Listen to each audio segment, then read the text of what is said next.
नमस्कार, आप देख रहे हैं दूरदर्शन किसान। कोविड-19 महामारी के खिलाफ लड़ाई में किसान उपयोगी जरूरी जानकारी के साथ इस खास कार्यक्रम आत्मनिर्भर भारत में आपका स्वागत है।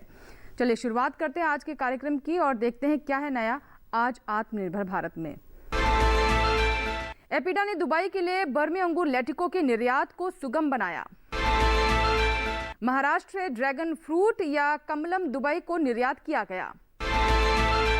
जारी है गेहूं की सरकारी खरीद, पहले ही टूट चुके हैं खरीदारी के सभी पुराने रिकॉर्ड। और आइए अब खबरें देखते हैं विस्तार से। पूर्वोत्तर राज्यों से कृषि और प्रसंस्कृत खाद्य पदार्थों की निर्यात क्षमता में सुधार के प्रयासों को बढ़ावा देने के लिए ताजा बर्मी अंगूर की एक खेप, जिसे असमिया भाषा में लेटिको के रूप में जाना जाता है, का एक शिपमेंट गुवाहाटी से हवाई मार्ग से दुबई में निर्यात किया गया है। आइए जानते हैं इसके बारे में विस्तार से।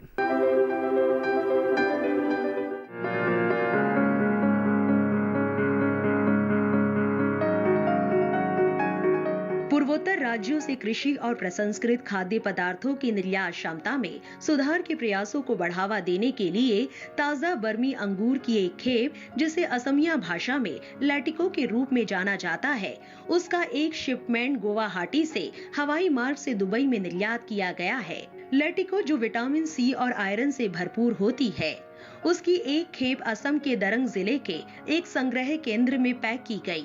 एपीडा पंजीकृत कीगा एक्जिम प्राइवेट लिमिटेड के माध्यम से खेप को गुवाहाटी हवाई अड्डे से दिल्ली होते हुए दुबई ले जाया गया। एपीडा पूर्वोत्तर राज्यों को भारत के कृषि और प्रसंस्कृत खाद्य उत्पादों के निर्यात मानचित्र पर लाने के लिए प्रचार गतिविधियों को अंजाम दे रहा है। हाल ही में एपीडा ने असम से संयुक्त राज्य अमेरिका को लाल चावल की पहली खेप का निर्यात करने में मदद की। आयरन से भरपूर लाल चावल असम की ब्रह्मपुत्र घाटी में बिना किसी रासायनिक खाद के उगाए जाते हैं।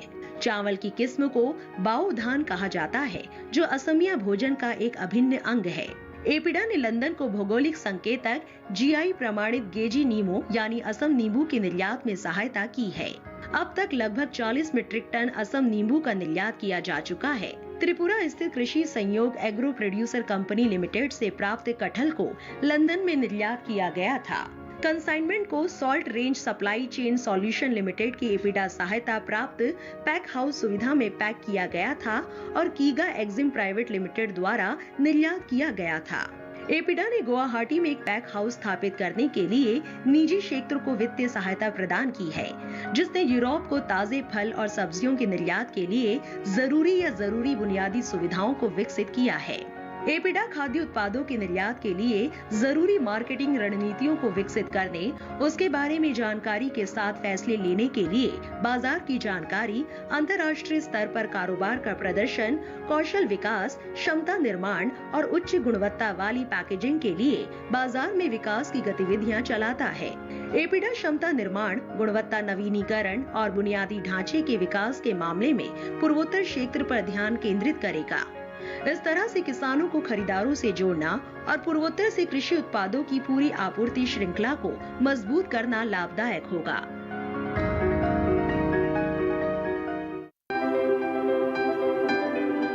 विदेशी प्रजातियों वाले फलों के निर्यात को बढ़ावा देने के लिए फाइबर और खनिज से भरपूर ड्रैगन फ्रूट, जिसे कमलम भी कहा जाता है, की एक खेप दुबई को निर्यात की गई है। निर्यात के लिए ड्रैगन फ्रूट की एक खेप महाराष्ट्र के सांगली जिले के तडासर गांव के किसानों से मंगाई गई थी।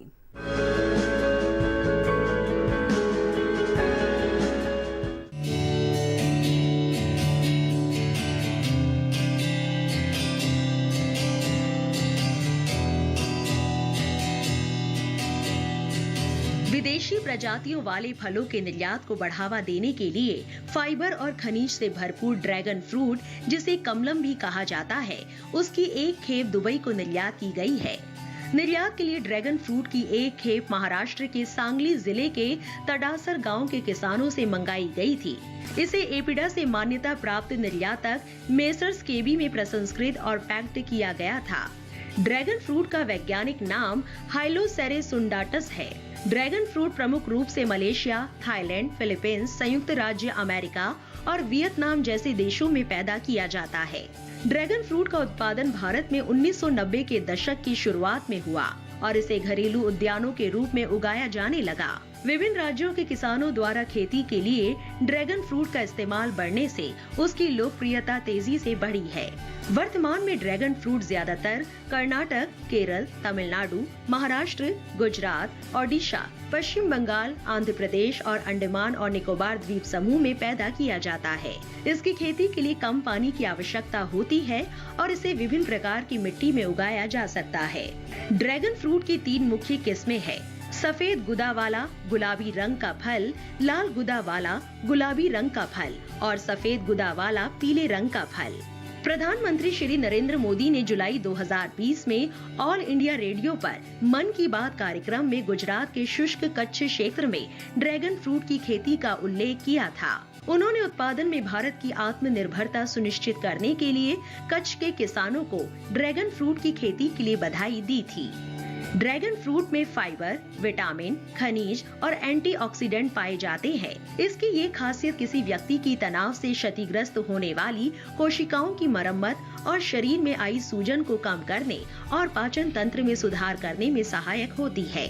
चूँकि फल में कमल के समान स्पाइक्स और पंखुड़ियाँ होती है, इसलिए इसे कमलम भी कहा जाता है। एपीडा कृषि और प्रसंस्कृत खाद्य उत्पादों के निर्यात को बढ़ावा देने के लिए आधारभूत संरचनाओं का विकास, गुणवत्ता विकास और बाजार के विकास पर जोर देता है। इसके अलावा वाणिज्य विभाग विभिन्न योजनाओं जैसे निर्यात योजना के लिए व्यापार बुनियादी ढांचा, बाजार पहुंच पहल आदि के माध्यम से निर्यात का भी समर्थन करता है।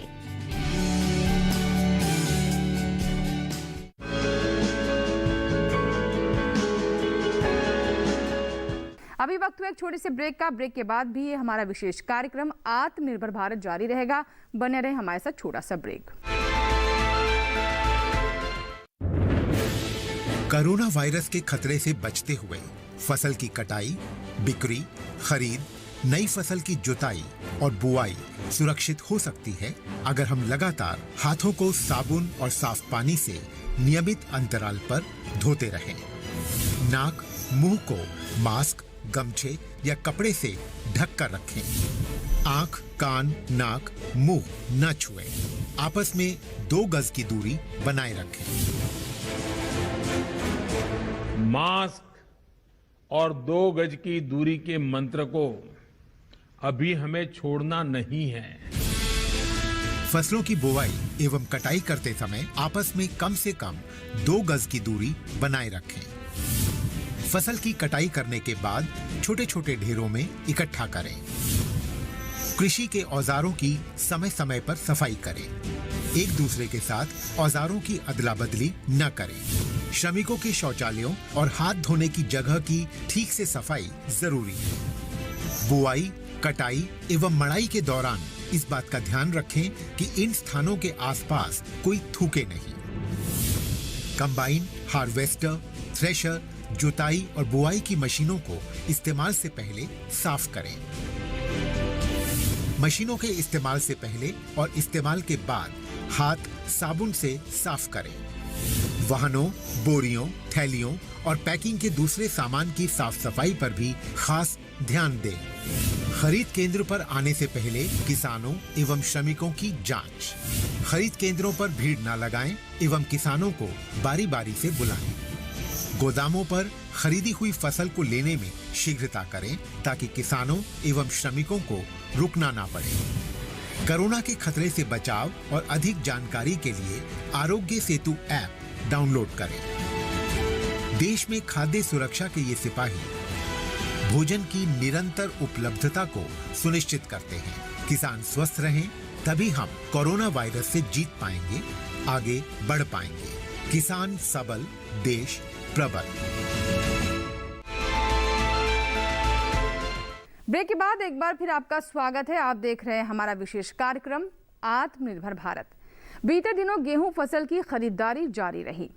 आपको बता दें कि रबी की मुख्य फसल गेहूं की खरीदारी पिछले साल की समान अवधि की तुलना में इस साल 11.89% अधिक हुई है। आइए जानते हैं इसके बारे में विस्तार से।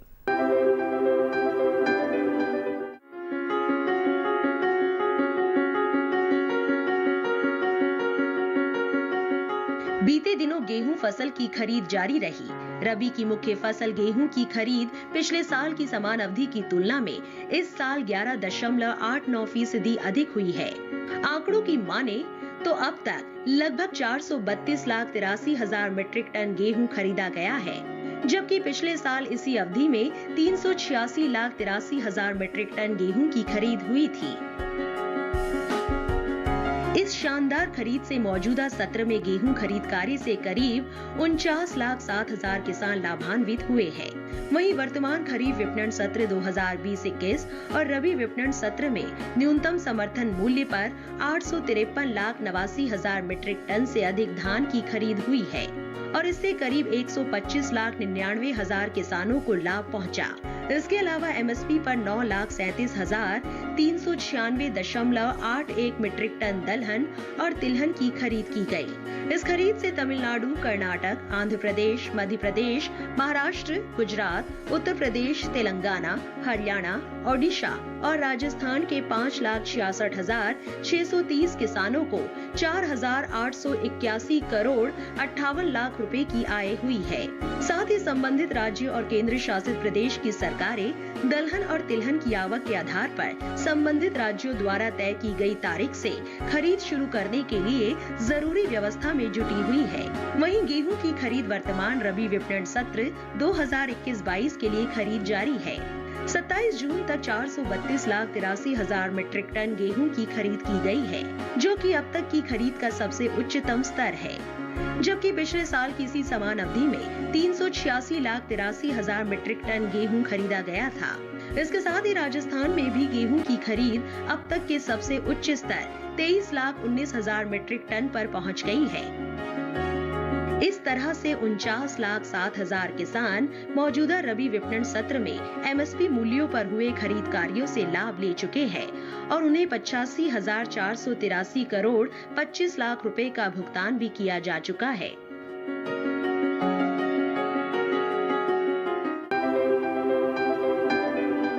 भारत में फूल गोभी एक महत्वपूर्ण फसल है। फूल गोभी की खेती के बारे में विस्तार से जानकारी देने के लिए भारतीय कृषि अनुसंधान परिषद पूसा नई दिल्ली के कृषि वैज्ञानिक डॉक्टर श्रवण सिंह ने क्या जानकारी दी, आइए देखते हैं।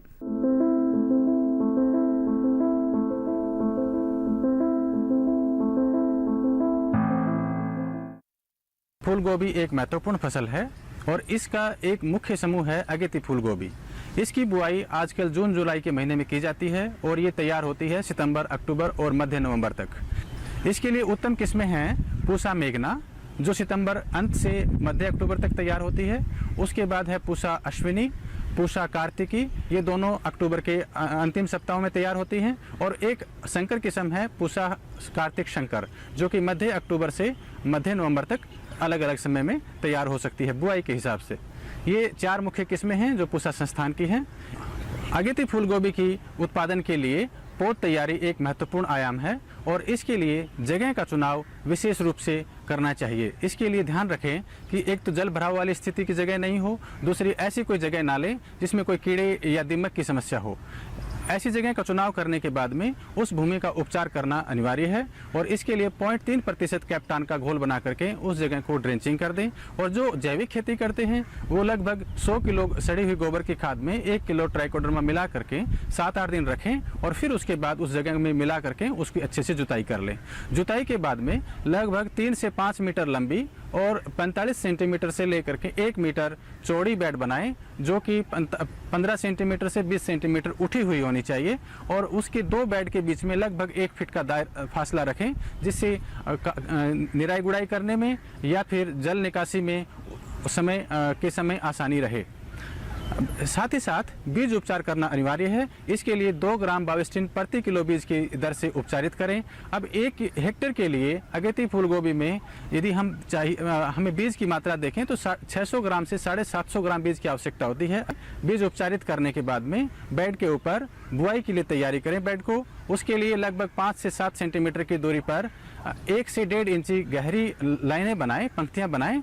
उन लाइनों के अंदर बुआई करें और लगभग ध्यान रखें कि ज़्यादा घना भी बीज न डालें, नहीं तो घना बीज डालने से पौधे अच्छे नहीं बनते हैं। तो 1 हेक्टेयर क्षेत्रफल के लिए लगभग 35 से 40 बेड पर्याप्त होती हैं। जैसे पंक्तियों में बीज डाल दिया, उसके बाद में एक बात का ध्यान रखें कि सड़ी हुई गोबर की खाद और 2 ग्राम बाविस्टिन प्रति किलो गोबर की खाद के हिसाब से एक मिक्सचर बना करके उन पंक्तियों को ढकें और उसके ऊपर सूखी घास जरूर डालें। सूखी घास डालने के बाद में उस पर पानी डालें सुबह शाम, और 3-4 दिन बाद में लगभग जर्मिनेशन आ जाता है। उस टाइम धीरे धीरे सायंकाल के समय सूखी घास को हटाएं और 2 ग्राम बाविस्टिन प्रति लीटर के हिसाब से घोल बना करके छिड़काव करें। इसके बाद में जब हर सुबह शाम लगभग 7-8 दिन तक सुबह शाम जरूर सिंचाई करें और 7-8 दिन बाद में एक बार हल्की गुड़ाई करें पंक्तियों के अंदर, तो उससे घास भी निकलेगा और साथ में अच्छा हवा का जो एरेशन होता है उससे पौध अच्छी बनती है।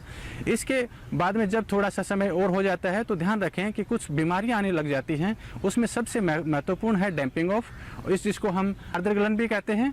इसमें क्या होता है कि पौधा ऊपर से तो ठीक दिखते हैं पत्तियां, लेकिन सतह के पास से लुढ़क जाता है, गल करके लुढ़क जाता है। तुरंत कैप्टान 2 ग्राम प्रति लीटर के हिसाब से या फिर बाविस्टिन 2 ग्राम प्रति लीटर के हिसाब से इसको ड्रेंचिंग करें।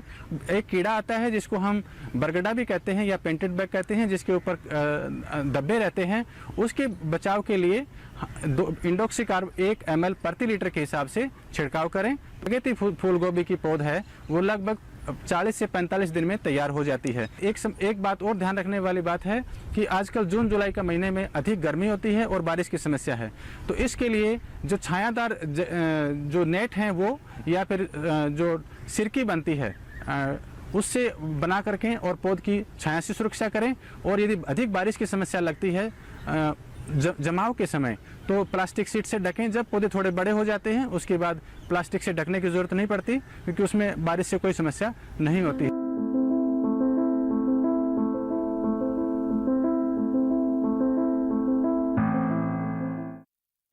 बेहतर आमदनी के लिए किसानों की बाजार तक पहुंच बहुत जरूरी है।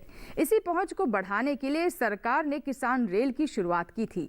अब तक इसका संचालन 60 रेल मार्गों तक हो चुका है और ये 2,70,000 टन माल भारतीय बाजारों तक पहुंचा चुकी है।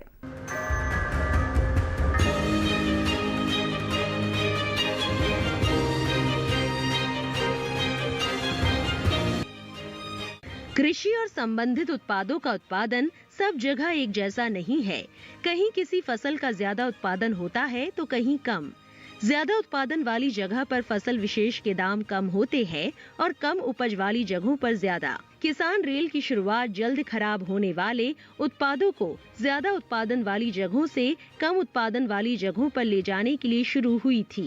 इस योजना में रेलवे के अलावा केंद्रीय कृषि मंत्रालय, राज्य सरकारों के कृषि, बागवानी और मछली पालन जैसे विभागों के अलावा स्थानीय निकाय, एजेंसियां और मंडियां शामिल है।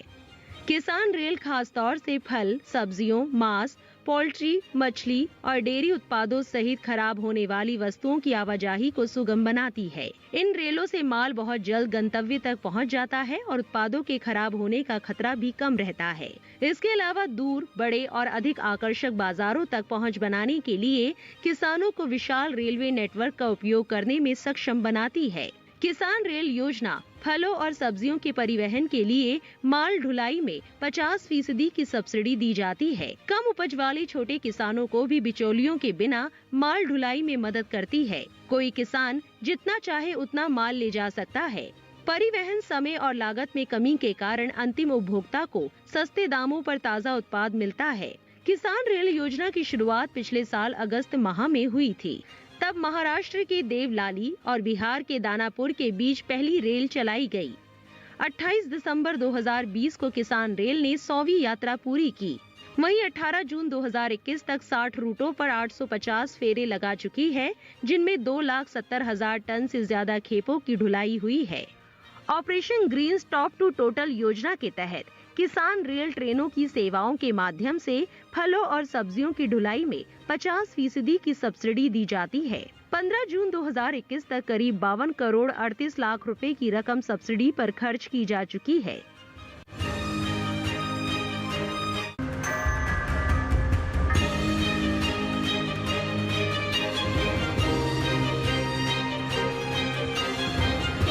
अभी वक्त है एक छोटे से ब्रेक का। ब्रेक के बाद भी खास कार्यक्रम आत्मनिर्भर भारत जारी रहेगा। बने रहे हमारे साथ। छोटा सा ब्रेक। ये कामयाबी है अन्नदाता की, ये कहानी है खेत और खलिहानों की। कैसे करें अपने पशुओं की देखभाल, जानिए गांव-गांव के किसानों का हाल। देखिए गांव किसान, सोमवार से शुक्रवार दोपहर 12 बजे सिर्फ डीडी किसान पर। ब्रेक के बाद एक बार फिर आपका स्वागत है। आप देख रहे हैं हमारा विशेष कार्यक्रम आत्मनिर्भर भारत। खेत से लेकर बागान तक, मिट्टी से लेकर तकनीक तक, हम आपके लिए खेती किसानी से जुड़ी सभी अहम और नई जानकारियां लेकर आते हैं ताकि आप बेहतर तरीके से अपनी उपज और लाभ हासिल कर सकें। इसी बीच आज हम आपको मृदा परीक्षण यानी मिट्टी की जांच के बारे में बताएंगे, जिसके जरिए आप न सिर्फ अपनी मिट्टी की गुणवत्ता के बारे में जान पाएंगे बल्कि ये भी जान पाएंगे कि मिट्टी को कितने पोषक तत्वों, खाद और उर्वरकों की जरूरत है। इसके साथ ही आपको ये भी जानकारी मिलेगी कि मृदा स्वास्थ्य कार्ड से आप किस तरीके का लाभ ले सकते हैं और कैसे मिट्टी का स्वास्थ्य इससे बनाए रख सकते हैं। साथ ही सैंपल कलेक्ट करने का सही तरीका क्या है, इसके बारे में भी हम आपको विस्तार से जानकारी देंगे। तो आइए देखते हैं हमारी ये रिपोर्ट।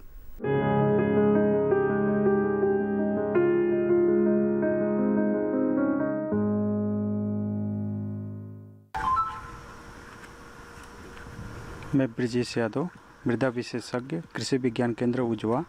जैसा कि किसान भाई आपको पता है कि इस समय गर्मी के सीज़न है जिसमें खेत आपके खाली हैं, तो इस समय मिट्टी की जांच के बारे में बताना चाहूँगा कि मिट्टी जांच कराने का सही समय है।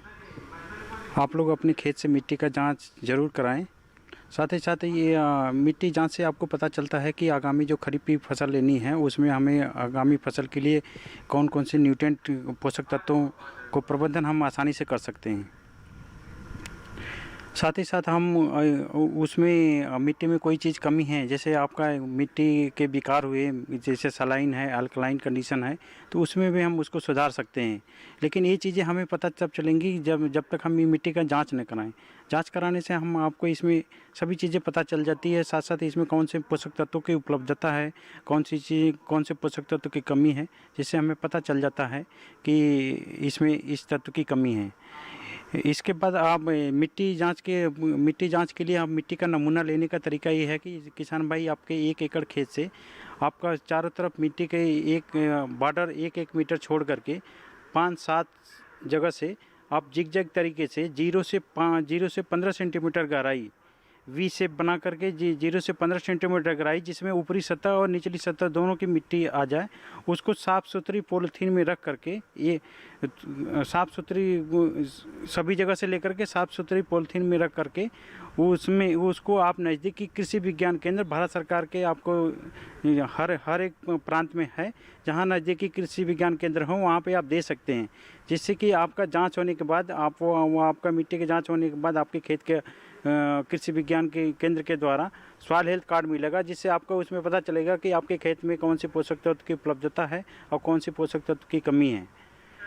साथ ही साथ आप आगामी जो खरीफ का मौसम आ रहा है उससे भी आप प्रबंधन उससे कर सकते हैं कि हमारे खेत में ये फसल लेना है, तो उसमें रिकमेंडेशन भी होती है कि आपका ये धान लगाना है तो उसमें कितने पोषक तत्व की ज़रूरत होगी। इसी तरह आपके खरीफ के सीज़न की और भी जो क्रॉप आती हैं अलग अलग प्रांतों में, उससे पता चल जाएगा कि आपके की मिट्टी जांच से ये चीज़ें कमी हैं, जिससे कि आप अच्छी तरह उसका प्रबंधन कर सकते हैं।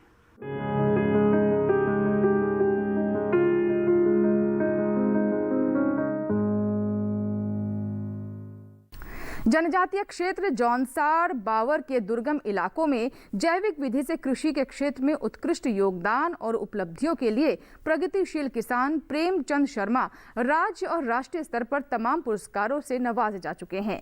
खेती और बागवानी के क्षेत्र में सराहनीय योगदान के लिए भारत सरकार ने इन्हें वर्ष 2021 में पद्मश्री पुरस्कार से सम्मानित किया है।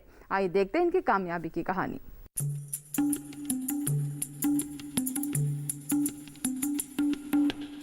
प्रेमचंद शर्मा का जन्म वर्ष 1957 में देहरादून जनपद से सटे जनजातीय बहुल्य क्षेत्र जोनसार बाबर के चकराता ब्लॉक के सीमांत गांव अटाल में एक किसान परिवार में हुआ था। 5वीं कक्षा तक शिक्षा प्राप्त करने वाले प्रेमचंद को खेती किसानी में विरासत में मिली थी। बचपन से ही प्रेमचंद शर्मा अपने पिता के साथ खेती बाड़ी से जुड़ गए और उनसे खेती किसानी के गुर सीखने लगे। पिता के निधन के बाद खेती बाड़ी का पूरा बोझ उन्हीं के कंधों पर आ गया। परंपरागत खेती में लागत के मुताबिक लाभ न होते देख उन्होंने नए प्रयोग करने का निर्णय लिया। इसकी शुरुआत उन्होंने 1994 में अनार की जैविक खेती से की। सफलता मिली तो इन्होंने अपने क्षेत्र के अन्य किसानों को भी जैविक खेती के लिए प्रेरित किया। इसी क्रम में वर्ष 2000 में उन्होंने अनार के उन्नत किस्म के 1.5 लाख पौधों की नर्सरी तैयार की।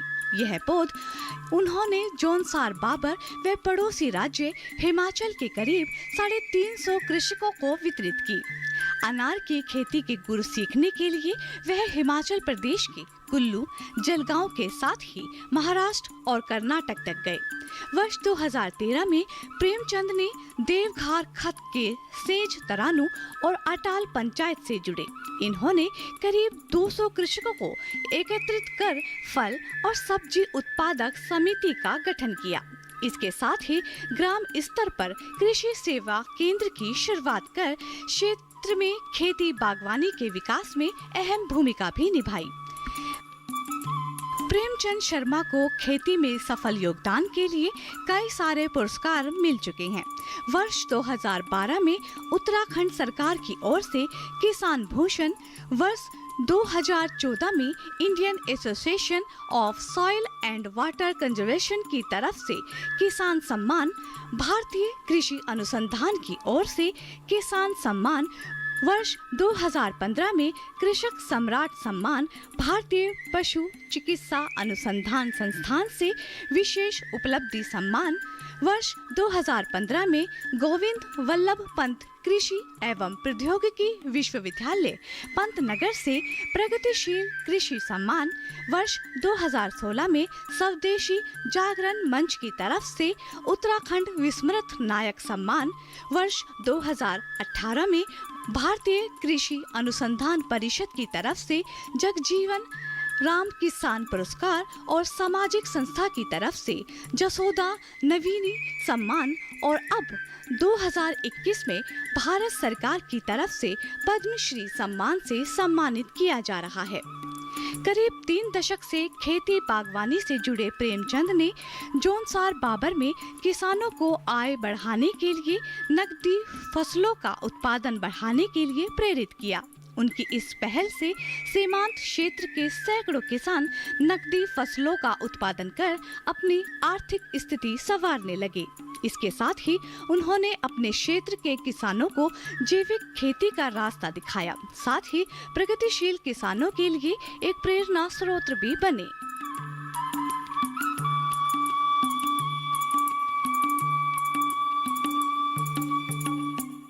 इसी के साथ ही हमारे आज के कार्यक्रम आत्मनिर्भर भारत में फिलहाल इतना ही, लेकिन आप इस कार्यक्रम को YouTube पर भी देख सकते हैं। इसके लिए करना बस आपको ये है कि इस QR कोड को स्कैन करें और YouTube पर इस कार्यक्रम को देखें।